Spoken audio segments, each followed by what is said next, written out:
Hello and welcome to another Travel Risk Management Health, Safety and Security Advisory. My name's Tony Bidley. I'm Editor-in-Chief at travelriskmanagementsolutions.com. Travel cancellations invariably occur to individuals for particular legs as a result of certain service providers, whether they be airlines, hotels, but they invariably happen. They should not be excluded from the threat and hazard identification process. What that means is if an airline is repeatedly delayed, if there is a consistency or there is a pattern associated with travel cancellations, these need to be then folded back into the threat identification and hazard analysis process associated with travel risk management.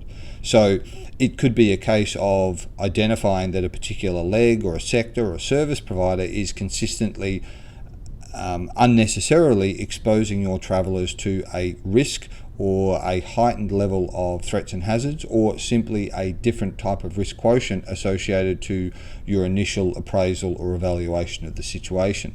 So this data, and increasingly it's about the data, should be considered an incident, and therefore the incident mechanisms for capture, identification and reporting should apply, and the individuals and the organisation should be analysing and considering all of these elements. All too often, individuals with the frenetic pace of business or the infrequency of travel overlook these decision points or overlook these data points as simply it happens, when it can be clear that there is patterns associated with the cancellations or the delays, disruptions and so on. Or increasingly, it should be looked at from an objective perspective. And what that means is that if there is a scenario or a negative event that affects a group or an entire demographic and everybody else is changing their model or changing their travel plans, then you need to consider the impact that that will have upon the organisation and the individual. If, for example, if flights are cancelled because of inclement weather, whether it be rain, storm, snow, winds, whatever the trigger or mechanism, is everybody else now grounded? Does that mean people are taking to trains? Does this mean people are now trying to self-drive?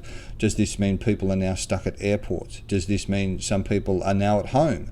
All of these sorts of things need to be considered, because it now may not just be a contextual case of an individual affected. It could be a case of, well, if flights are grounded or the airline is disrupted, there's now an extra few people, thousands of people, tens of thousands of people who are now on the roads commuting. Does that take or shape or change the risk exposure for the individual now that they're taking to the road with thousands of other people who have also been affected by this particular cancellation? So once again, or in preparatory considerations, does this mean that if you know this in advance, that the individual is better served by extending their travel, changing their travel, having an extra night accommodation and not being exposed at their travel location to this enhanced or changed risk environment, because you've identified all of the factors in advance? So once again, thanks very much for joining us for another Travel Risk Management Health, Safety and Security Advisory. For more information and videos on this subject, please visit the website at www.travelriskmanagementsolutions.com. Thank you. Goodbye. Do you travel for business? Your health and safety is at risk. At Travel Risk Management Solutions, we help you reduce the risk of business travel. Get information and support for your company's social and legal objectives of reducing, managing or eliminating business travel risks. We provide online business hazard identification information, location-specific business travel information, manager's guides, tools and checklists, training resources, and consulting. We ensure that business leaders and travel managers make informed decisions. Remove fear, uncertainty, and doubt. Ensure your workplace health and safety includes business travel today.